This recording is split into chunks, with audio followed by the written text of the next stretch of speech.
Peristiwa Rengas Dengklok merupakan peristiwa penculikan Soekarno dan Muhammad Hatta yang dilakukan oleh para pemuda untuk dibawa ke Rengas Dengklok pada tanggal 16 Agustus 1945. Setelah bocornya berita kekalahan Jepang oleh sekutu, golongan muda mengirimkan surat yang mendesak Soekarno dan Hatta segera memproklamasikan kemerdekaan. Tapi golongan tua menginginkan rencana proklamasi harus didapatkan lebih dulu dengan anggota PKI. Peristiwa ini menimbulkan perbedaan pendapat antara golongan muda dan golongan tua mengenai kapan pelaksanaan proklamasi. Pada dini hari, tanggal 16 Agustus, usai rapat di Cikini 71 Jakarta, pada 15 Agustus malam, utusan golongan muda menemui Soekarno dan juga Hatta.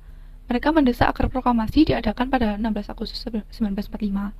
Gagal membujuk Soekarno, golongan muda sepakat untuk mengemarkan Soekarno dan Hatta ke Rengas Dengklok demi menjauhkan dari pengaruh Jepang. Soekarno dan Hatta dibawa ke rumah milik Jiao Kisyong di Kampung Bojong, Rengas Dengklok. Setelah ada kesepakatan golongan tua yang diwakili Ahmad Subarjo dengan Wikana, akhirnya tercapai kesepakatan bahwa kemerdekaan harus dideklarasikan di Jakarta. Subarjo menjemput Soekarno-Hatta kembali ke Jakarta pada 16 Agustus 1945 malam. Di kediaman Laksamana Maeda dirumuskanlah naskah teks proklamasi untuk dibacakan pada keesokan harinya. Berikut golongan muda yang terlibat beserta perannya.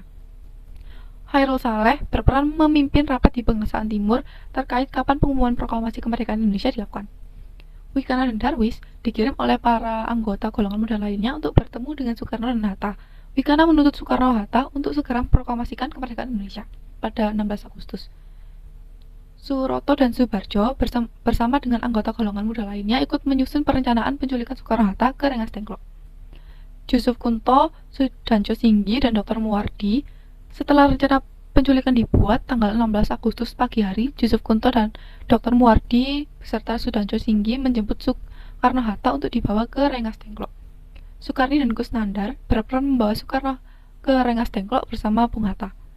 Johar Nur berperan mengadakan rapat di Gedung Bakteriologi tanggal 15 Agustus terkait pengumuman proklamasi kemerdekaan Indonesia. Setelah itu, dia mengadakan rapat di Jalan Cikini 71 pada 16 Agustus dan ikut menyusun rencana penculikan Soekarno-Hatta. Selain itu, Johar Nur juga menghubungi kantor berita Domei dan radio Hoso Kyoku, Subianto dan Margono. Subianto turut mengadakan rapat di Gedung Bakteriologi tanggal 15 Agustus terkait pengumuman proklamasi kemerdekaan Indonesia. Sayuti Melik berperan dalam mendesak Soekarno-Hatta untuk segera memproklamasikan kemerdekaan dan mengetik teks proklamasi yang disusun tidak lama setelahnya. Sudiro berperan dalam mendesak Soekarno agar memproklamasikan kemerdekaan. Ia juga membawa Soekarno-Hatta kembali ke Jakarta. Sekian penjelasan saya, terima kasih. Wassalamualaikum warahmatullahi wabarakatuh.